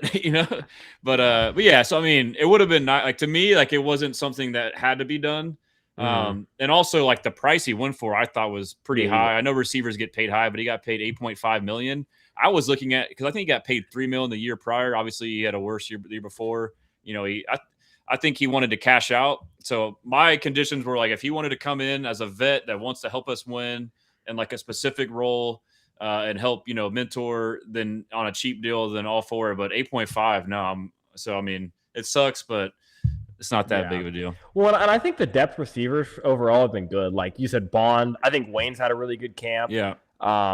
Hutchinson out of the slot is very solid. Like, I think I think people think of him as like this outside receiver. I think if you played him in the slot, that's probably where he's best. I think if you could use him as like over the middle, insert blocking, like this kind of stuff. That stuff. That's what they want to do. They want to do that Ram stuff, dude. So they didn't get to do it last year. And I'm realizing too, like, I in my head like always want like a traditional underneath slot just to have, which Bond can be. But I think that they value. But I mean, he's not obviously like, he's just not going to be a shifty. But like, regardless, like, they'll have that. You have Bond. I had a revelation last night too. But like, you can get that from Noel, obviously, if he's healthy. Tank could possibly do that, even though he's primarily outside, but who knows? But what about this too? Like, you can get that with Woody Marks. Like, if you need that underneath guy, that specific role to give you 5 or 10, slot snaps, like that could be Woody Marks could be that guy. Woody was I would say pretty impressive in the receiving game today. I mean, I know he got open on some out routes early on, I believe, and that's something the that's wheel been that interesting we're talking to me. about. Like, he got open. Like, dude, he caught 80 plus passes in a season in college. Like, he can play receiver, dude. In a Mike Leach offense. Mike Leach. Let's see. We got any other questions here? Or we can. I mean, it was a good day for the Texans, obviously, and not too much from. Oh, someone asked about Kamari Ramsey. Kamari Ramsey was hurt or something. He wasn't out there, so yeah, I guess we didn't see him, huh? He was hurt today, I think. He's good. He made the team. We're good. Yeah. Kamari Ramsey's a lock now. I wasn't as sold on Kamari Ramsey being a lock earlier in camp, but he's a lock for me now for sure. From the offense, I mean, I feel like the offense is pretty set in stone outside of the 9th lineman and maybe the back end receiver. I think your 4 tight ends because like, I love Brevin, but you can't see on the field, man. You just like and Stover's had a good camp, so I just don't see how you keep Brevin over Stover at this point. Well, RB4. Well, I guess I think Whittington makes it over Jawar. And then I think a lot of people think that or want it. And then I think they keep Brooks as RB4, unless he's on IR, which he might be. So I think British Brooks is your RB4 / fullback / special teams, basically your Daria replacement when it comes to being total backs, right? So I think Jawar just gets cut. I think they just keep 4. I think they try to keep Jawar on practice squad, but they don't. He's getting scooped. He's getting scooped. Yeah, I think so too. But dude, he was there only in his first ever start. He rushed for 100 yards. Yeah, I know it's tough. I just think the thing with Jawar, and like they were kind of like they made him a healthy and active towards the end of the season because he just couldn't stay on the field. Like, he gets hurt against the Chargers or whenever it was, and then like against Pittsburgh, I think New England, it was like they needed more backs. Like Dare was like not getting actual snaps at this point, so they only had 2 backs, but they didn't make Jawar active because they didn't trust him, I guess. And so that was before he had the 100-yard rush, right? I mean, he had the 100 against Arizona, and then I'm saying the divisional game last year. So like the game, like the last game. I just don't think he was healthy. I think he was still hurt. But I want to say he was. They could have used him in that game. Yeah, we had no outside running threat. We were like running inside against a good interior D line and Christian Barmore and Milton Williams, and it was terrible. I want to say he was full participant in practice that week though, and then they just didn't play him, and he was healthy and active. Because I think the injuries are just catching up with him, and I think it's with him and I mean, if that's the case, then that's just dumb. Like that was. I mean, just because someone is healthy, who knows? I mean, yeah, it kind of reminds me of Christian Harris a couple years ago when he was the healthy and active, and then you remember that where he was playing special teams and everyone's like, no, he was hurt. Well, it's like, well, he's on special teams, he's not hurt. So I may be in the minority. Like, I love Noah Whittington, and he looked good today on some duo runs, but. I think I've been kind of saying, like, I think there's more nuance to the running back position. Like, they value experience, and maybe Noah can get this. He's a UDFA, but knowing the system, pass protection, pass pro rules, like in the game, like there were some miscues there from Noah, which is going to happen. So I think that's all part of it. And then, like, if it comes down to those two guys, like hypothetically, like if it's Noah or Jawar, I think a lot of these last second bubble decisions are going to come down to, okay, you may not always keep the guy that you think is better. You may keep the guy that you think you can more likely. You may cut the guy that you think that you can more likely keep on your practice squad that may not get claimed. And that's a good point. So if you were to compare Jawar and Noah, if you were to cut Jawar, who is productive and had a 100-yard rushing game, he might get claimed more easily than Noah. So that is a good point as well. And that's something the Texans did last year, because I want to say Jakob Johnson was like, you remember, like he went on the podcast. And then right after it happens, then you switch it around. Yeah. So that is a good point as well. And it could go either way. Like I mean, it's always hard because this is probably the deepest team they've had. So there's going to be some tough cuts. Like Justin Watson might get cut, who I think is at a pretty good camp and they like. Like one of Jared Wayne or Lewis Bond might get cut, which, I mean, that's tough too. Like they may only keep 6 receivers. But again, that would come down to which one do you think you can keep. And then, so now you throw in the vested veteran thing, where if you played 4 seasons, if you get cut, you're a free agent. So like if Justin Watson says like, hey, we'll cut you, but we'll sign you back if you want to come back, then maybe he gets cut. Yeah. So, I mean, there's plenty of options, and, and maybe Tank starts on a short-term IR. I think it's interesting that Tank isn't out there at all today. Like, it's like a step back. So I do think that it's hard for him to get to like being week 1 active or week 1 on the roster if he's not going to get in game action at all. Like whether it's the 3rd preseason game or something like that, like it's tough to judge because I just haven't seen him enough in team. Like he had that one day where he was in team and that's it. So it's tough, but I don't know. Like I'm not going to make a huge opinion on that because I don't know anything really about the injury. Like I think the Texans know what they're doing with Tank already, basically. I think they know if they're going to put him on IR or not. Do you hear D'Amico? Like it drives me crazy that he goes on like these national shows and just like is an open book, but then like local media, you don't tell you nothing. Like, I had to find this Sirius XM like raw file because like you can't listen to it. I listened to it like 3 or 4 days late. It's just full of like, he says Jalen Dole has a hamstring injury. No one's even heard about it. Like just tells the people, says David Montgomery's a number 1 back. I see him as a number 1 back. Like that hasn't been said. And then he talked about Tank Dell. He's like, he's not. Our goal is to get him to play in a preseason game. I was like, whoa, like So he was very my question is like, when is that gonna happen? Like, is that gonna happen? It would have to be week 3, which is kind of weird. I just don't see it. Like, I don't. Do you just kind of run him out there like from BS routes just to get some feel in? I don't know. Like, it's weird to me. Like, are you gonna play him, throw him a screen to get him a touch and just take him out? Like, I don't know what the plan is. Like, it's hard to know what the plan is there. So my guess is and I think it benefits you because to me, for Tank, I think you'd rather have Tank later in the season. Like let him get his reps like throughout practice, let him do whatever he needs to do, and then get him ready for like hopefully later in the season. So I would put him on IR just to keep the extra receiver. Like keep Wayne and Bond who can play immediately.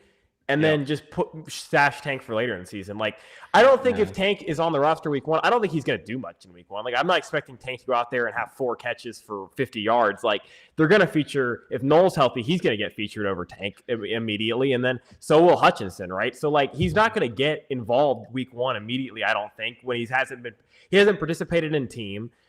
Like outside of the one day, which was like 1 route, and it wasn't even like thud. No, it's basically routes on here. He's never played in this offense before, which is a noticeably more challenging offense for receivers than Bobby Slowick was. Yeah. And then where is he going to play? Because he's played Z over his career, or the other outside spot, whatever you want to call it, and Higgins is playing there unless he's hurt. So like, what role are you going to play? Are you playing in the slot? He's if you want to be a team that wants to run the ball, Tank's not a great blocker, so I mean, are you going to play him in rundowns? I don't think so, over Higgins and Hutchinson and these guys. Like, it's going to be tough for him to find a role. So I would just benefit. I think you benefit more from just putting him on IR, seeing where he is, and then keeping these extra receivers, Wayne and Bond or Watson or one like these guys, and just having those guys ready for week 1. You only get one crack at bringing them back too. So like, yeah, this is like a big responsibility / liability for D'Amico and Caserio. Like, if anything, you want to be overly cautious because you don't want to ramp them too soon and have a setback and fuck it all, mess it all up. So, yeah. No, 100%. I mean, look, we're all rooting for Tank. Like, I mean, obviously, course, Tank's awesome. Everyone's rooting for him. I just don't know what his sounds like is. you're not rooting for him though, to be honest. Tank was stay on that side when he comes back. Tank was not happy when I said he was wide receiver 4, or wide receiver 4 or 5. So he was not a fan of when I said that. He subtweeted Nico's me. getting some. Tank, I got subtweeted by Tank about that. Little late night chat. But no, obviously we're all rooting for Tank, and I hope he gets back. It was a little weird to see him not go through warm-ups or anything today. So I'm hoping he comes back, but I just have concerns. And another thing that from the presser, like you're talking about, where Tank was at the presser, he said he's not in game speed. Like he said he's like he wears down, like he's like working to get back into like game shape, and I'm like, that's not great. That's not great. Well, yeah, because he has to consistently practice. Like there is a difference between like you got to practice for like 3, 4, 5 days. And then he gets gassed, and it's like, well, like I'm like, if it's like 3 weeks till week 1, I'm like, those routes are gas though. Yeah, no, I mean he looks good like when he runs 100%. But it's like we're 4 weeks away from week 1. Like, are you gonna get into game shape that quickly when you haven't participated in a team at all? It's tough. Like, I don't know. Because if you're not going to – so for Tank, like if he's not going to be ready for, like, so let's say the first 2 weeks, you might as well just IR stash him because he ain't going to bring you anything on special teams. He's just taking up a roster spot. Like, and he's just being healthy and active. So I think you're better off just stashing him at that point. Or maybe pup is the better one. I'm not sure, maybe. Like, the rules on pup, if you can pup. I don't know. That would allow Texans more workouts. Cap. Yeah. It's all a bunch of nonsense. It doesn't make sense to me either. I don't get it. They change every year too. All right, well, we kind of just rambled here for the last like 30 minutes, so this was a good talk though. We had a good absolutely. It was fun. Yeah. Absolutely. All right. Shout out Zach Calzada. That's my guy. Hey, piss missile. That's the there you go. Yeah, he had a couple good runs. Vanilla Vic. I went and watched him. He played in the playoffs against South Dakota State. That was awesome, dude. They went on to win, I think, the Natty that year, and it was like snowing, and they got their butts kicked. But like that environment was raucous. Some good FCS football, dude. FCS playoffs are fun. They are fun. Yeah, man. Hey, go check out that Anaya Smith tape, man. That's all I gotta say. Oh my god, bro. Don't get me started with him, man. Anaya Smith, baby. Smith, man. Him and Jalen Watermeyer, man. They were he was something in space. A chain. Man. ETN. He's still. I was high on him too. He still hasn't really made it through, huh? Anais was good. Yeah, he's still a back-end roster guy. Or? I don't even think he's is he in the league anymore? I think he's on the Eagles. Yeah. Is he still on the Eagles? I thought he was going to make some noise in the league. He is not. Nice. He's not in the league right now. Panthers. Oh, Panthers. Okay, yeah. When did that happen? We still believe. They got Mechie as well. Like they're just like getting every single guy that I liked at some point ever. So there you go. Hey, next up is AD Mitchell. Shout out Mechie. Oh, AD Mitchell. Dude, I did like AD Mitchell. I did like AD Mitchell. He runs a I feel like route, everyone man. likes AD Mitchell. He just doesn't like himself or something. I don't know what's going on with that situation. He's good. AD Mitchell, if he could catch the ball and figure out how to play the receiver position. He learned last year in the second half. The Colts, the Colts just throwing him in there was like kind of dumb, dude. And now they needed a receiver. Jets won the trade, man. Who breaks out on the Jets? Easily. Who decided that he was going to break out on the Jets? Nobody breaks out on the Jets. Everyone goes there and gets worse. Why did AD Mitchell go there and get a million times better? That never happens. Because the Colts traded him. That's why. Yeah.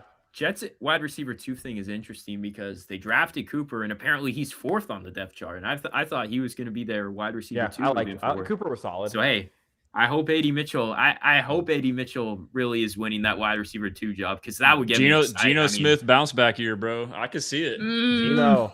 I don't know. I can see it. I don't know. I can't do it. I can't do it again. I can't your Justin Fields take of last year should be Geno Smith this year.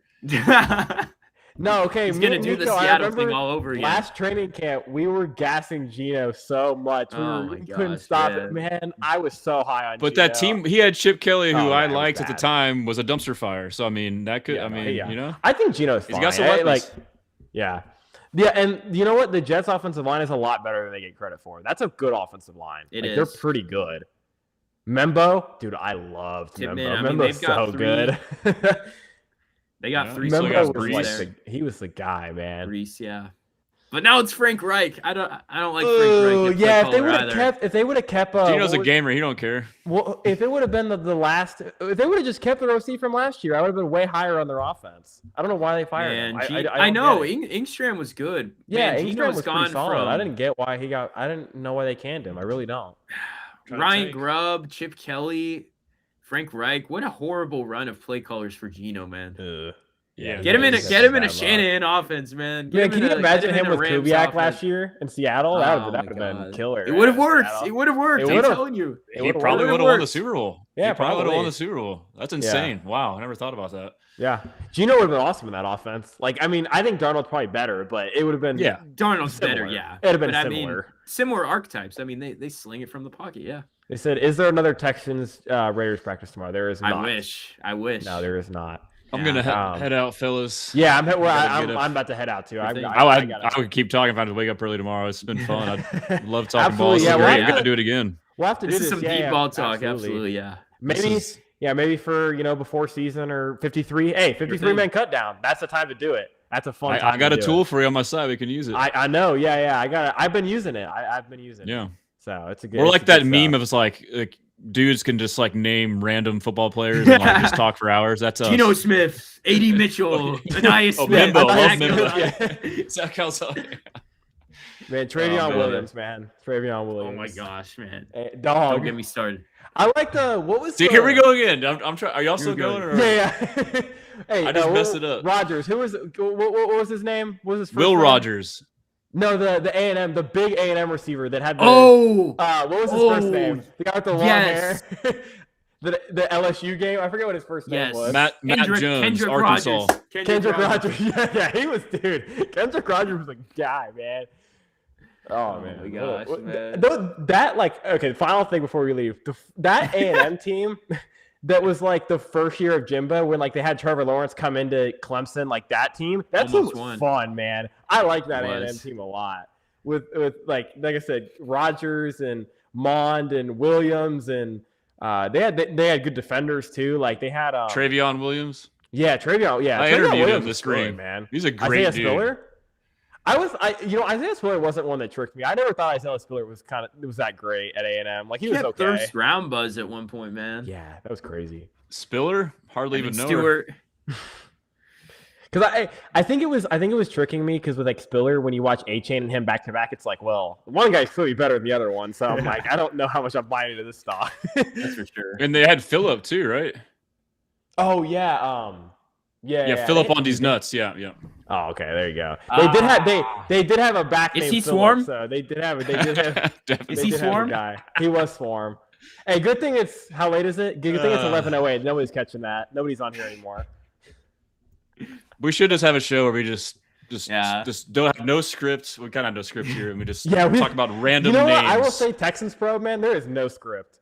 There is no script on here, man. We just ramble for hours. Like we were gonna go through. It's all up here, dude. We think about it all day. You don't need a script. You just talk. Absolutely. I don't like going on scripts. I don't like knowing what questions are coming. I'd rather just like come up with it on the spot, and that's how I like it.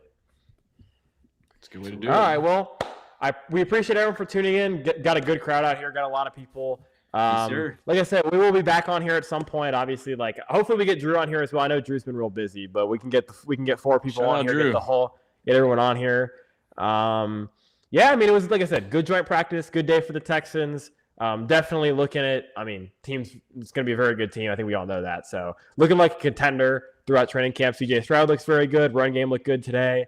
Hopefully Jaden Higgins is okay. That's basically all I have to add from today.